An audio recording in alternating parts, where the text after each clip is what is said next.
পবিত্র ঈদুল আজহার টানা 10 দিনের ছুটিতে পর্যটকদের পদচারণায় মুখর সূর্যোদয় ও সূর্যাস্তের বেলাভূমি কুয়াকাটা। পর্যটন ব্যবসায়ীদের নানামুখী প্রস্তুতির পাশাপাশি ট্যুরিস্ট পুলিশদের নিরাপত্তা কার্যক্রমও জোরদার করা হয়েছে। কুয়াকাটা থেকে মোহাম্মদ মনিরুল ইসলামের রিপোর্ট, জানাচ্ছেন আব্দুল মালেক। দেশে ভ্রমণ পিপাসুদের অন্যতম পছন্দের স্থান কুয়াকাটা সমুদ্র সৈকত। কুয়াকাটায় সূর্যোদয়, সূর্যাস্ত, সমুদ্রের ঢেউ, সবুজ বনানীর অপর ছায়া দেখতে আসেন পর্যটকরা। এবারে ঈদুল আজহার টানা 10 দিন ছুটি থাকায় কুয়াকাটার দীর্ঘ বেলাভূমি মুখরিত হয়েছে পর্যটকদের পথচারণায়। আমরা কুয়াকাটা সমুদ্র সৈকতে এসেছি ঈদের ছুটিতে সবাই মিলে ঘুরতে ফ্যামিলির সাথে। সমুদ্র খুব সুন্দর, আসলে বাড়ি থাকলে তোর মজাটাই পাওয়া যাবে না। বৌদ্ধ মন্দির আছে, তারপরে এখানকার যাতায়াত যে রাস্তাঘাটগুলো সেগুলো অনেক সুন্দর।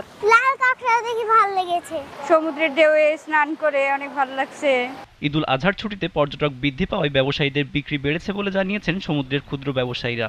বেচাকেনা মোটামুটি ভালোই আছে। এখন যদি এরকম সপ্তাহখানেক থাকে তাহলে পিছনে যে ঘাটতি রয়েছে এটা আমাদের পূরণ করা সম্ভব হবে। যেভাবে লোক আশা ধরছে এভাবে যদি আসে তাহলে আমরা আশা করি বেচাকেনা ভালো হবে। হোটেল ব্যবসায়ীরাও বলছেন এরই মধ্যে আসতে শুরু করেছে পর্যটকরা।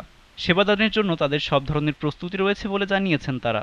ঈদুল আজহা উপলক্ষে বড় ছুটিতে পর্যটকের সমাগম বেড়ে যাবে এবং আমরা পর্যটন সেবাও নিশ্চিত করতে পারবো। যে পরিমাণ বন্ধ আমরা পেয়েছি, লং টাইম একটা ছুটি হয়েছে, সেই ক্ষেত্রে এবার 3 দিনের বুকিংটা খুব বেশি, সেটা হলো 9, 10, 11। পর্যটকদের নিরাপদ ভ্রমণ ও বরণে সর্বোচ্চ প্রস্তুতির কথাও বলছে ট্যুরিস্ট পুলিশ।